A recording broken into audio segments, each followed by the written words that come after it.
I have some Red Cow news in general. So there was a kind of longish YouTube documentary, like 44 minutes, by a YouTuber named Emp Lemon. And at 35 minutes and 10 seconds, there's a clip of Lord of the Rings by George Lucas.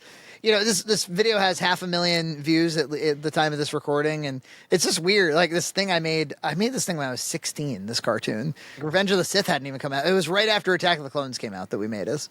And funny story, I think I was a junior in high school, and I was in video class with my friend Corey, and Mr. Davis, our video teacher, he had like a raspy voice, and he worked for Fox 25 News as a cameraman.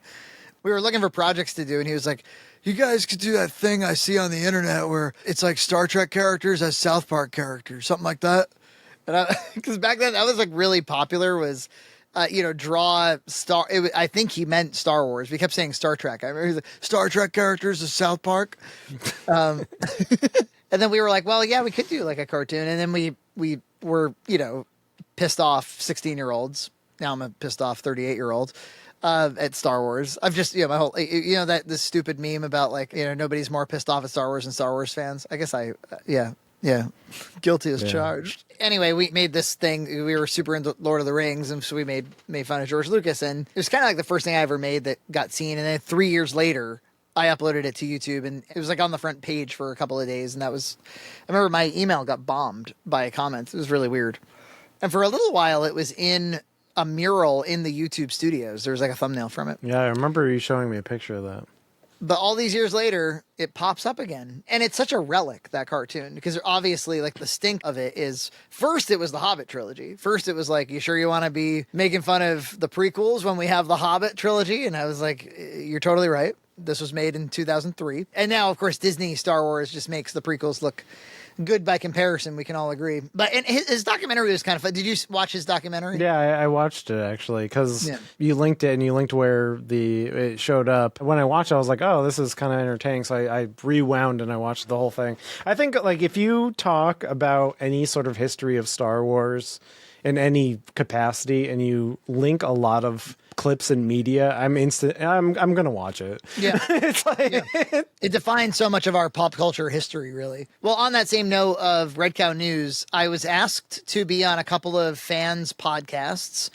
We talked some VHS on Tuesday. I spoke to a guy named Zeth, Z-E-T-H. He has a YouTube channel called J&Z Productions. Really nice guy. We had a great conversation about VHS for probably about an hour or so. Maybe in the first 5-10 minutes we're chatting, and it's clear that he's a huge VHS collector. I'm kind of a mini VHS collector. And at some point I'm like, no, you and I, are we this, because you can't tell on the internet. I was like, you and I, are we the same age? He's like, oh no, I'm 22. What? I was like, oh, wow. I was like, so like, wasn't VHS dead by the time you were born? And he was like, yeah, but my parents were big cinephiles and they collected like crazy. And so he'll get calls from people that are like, hey, this vintage store is about to throw out a bunch of VHSs. Do you want them? And it's a good conversation. I think it's going to make for a good podcast. Speaking of Star Wars, I was explaining to him that the 2005 DVD release, and I'm thinking about that for a second, and I'm like, you were 3, holy shit. But I was like, the other side of the disc was the theatrical version, but it was like a VHS transfer, a Laserdisc transfer. The gout version, as they call it in the Army. The gout version. Despecialized Sources documentary. You should watch the Army Despecialized edition. Like that little making of is great. I love it. It's really and it goes through all the versions that they sourced. But yeah, the gout was an extra disc with one of the releases of the DVD. And that was a big deal. That was a big deal because people were like thirsty for the original versions for so long. And convinced that he would never even do that, even just that small gesture. He should have titled his documentary Miso Harmy. So I was like, oh, that was the release when Hayden Christensen replaced Sebastian Shaw. Yeah. And Zeth goes. Yeah, because I remember my dad being mad about that. Yeah, well, I'm basically your dad, okay? I was like, well. And they also replaced the puppet Yoda in Phantom Menace. That was the first time. With a CG, because they even like specialized editioned the Phantom Menace a little bit. Yeah. Or wasn't that, when was the first time they did that? Was that on the Blu-ray of Phantom Menace? Oh, maybe it was the Blu-ray. Yeah, it was one of them. But yeah, they because I guess the puppet in Phantom Menace does look kind of janky, and I guess he wanted it to match all the other CG Yodas. Because Yoda's all like, everything. Fear is the path to the dark. And he's got like really puffy hair. They forgot. They forgot how to do puppets. I was also on a podcast, or not a podcast. I think it'll be a YouTube documentary from a guy named OK Fine Be That Way about Confused Matthew. Say hello to Confused Matthew. Who was a really early YouTube film reviewer. The kind of guy where I was like, oh, wow, he made a feature-length review of the prequels, you know? And we got to be friends kind of like early on, and we still talk, actually, to this day. But this guy wants to do a retrospective, and he made himself really obvious that he knows a lot about Confused Matthew, like way more than I do. Because you did a discount film school with Confused Matthew, right? Yeah, and I think that was kind of how this guy tracked me. And he was like, would you be able to put me in contact with him? And I did reach out to him, and he said he was not interested. Oh. But and then he was like, but you could ask my brother, because he has a twin brother who used to appear on the show with him a lot. And that guy was actually interested in doing it. So anyway, I look forward. This guy, OK Fine Be That Way, he made like an irate gamer documentary not so long ago. That came out pretty good. Yeah, I think it'll be fun. I think I'm going to be like a featured interview or something. And I think he's going to put it up. I think he's going to put our full conversation up. He was going to do it as like a Discord call that was OBS'd. And I was like, no. Yeah, let's get into Riverside like men. Record this nicely. I hesitate to tell you all, but I think it's only right to circle back on this. The furry cartoon that I voiced was released. It is available. This is bullshit. The channel is Jason D from Lard Comics, and the video is called like Garage Band the Motion Comic. Look, I'll tell you. I mean, nice enough guy, and happy to help him for $100. You know, I watched this video. I don't know what the fuck's going on in it. I don't know. I don't know what I voiced. I don't know what's happening. I don't know. I just don't want people to see me. Nobody wants to see you, even naked. No, idiot. I mean being humiliated, since this is, well, my first time. Yeah, I watched a little bit of it, and I think just I'm not a big fan of like motion comic formats, so it kind of lost me. But the art, I mean, it looks like the art was good. yeah, sure. Yeah, I hope I helped. I did a voice for somebody else just this morning, and that was quick enough. So yeah, I don't know. The requests seem to be picking up lately. I will say this, like, you know, obviously, like if everybody asked, it would not be feasible. But the thing I'll always turn down, the thing that like the answer is no, right out of the gate, because I've learned, I'm smart now. When you ask me to be on a podcast, and part of it is I have to go watch like movies. Like, hey, like the episode is going to be, we're going to watch 5 movies, and then we're going to review all 5 movies together.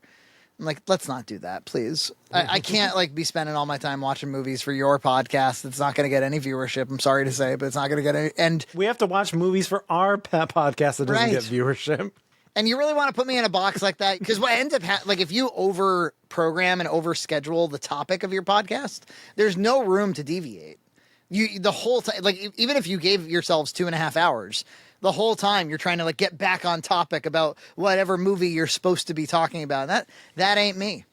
I want to go off topic, EJ. Drive into the woods a bit. Yeah.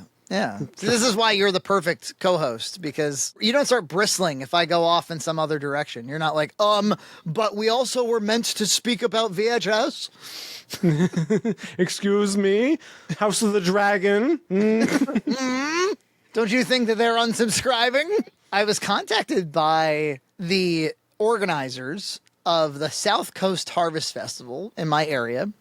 This is an event that was put on last September. We went to it as children. Our town had a harvest festival, and just to see like, hey, the harvest festival again at the fairgrounds. We had to go. We had to make some fall content out of it, and I think it's a good video. And we were very positive. We're like singing the praises of the place the entire time. But we said a couple of critical things. We said it was too expensive. It was. It was $20 for the door charge to get into like an open fair with vendors and stuff. Like $20.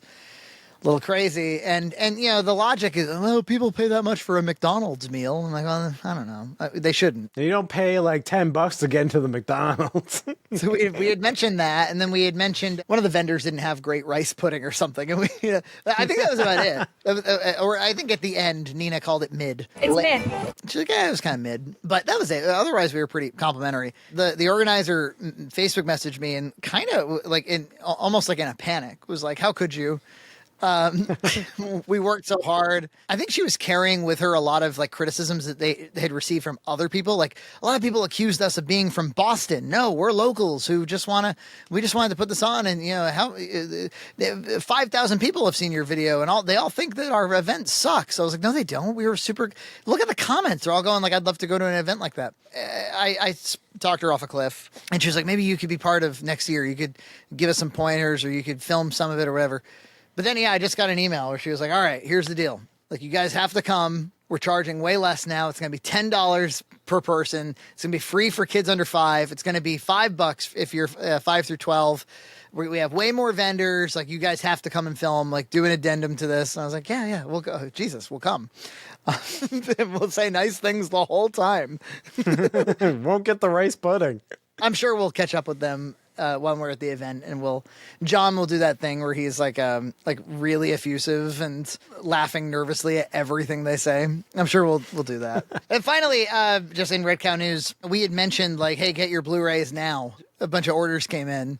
And I ran out of BoxMac Blu-rays kind of fast. And I was getting nervous because, there is this printer that I've always used to print the case inserts. And, like, it doesn't exist anymore at the school that I print them at. And so I found a new LaserJet that does the trick. And I bought a shitload of writable Blu-ray media since it's going to go out of style.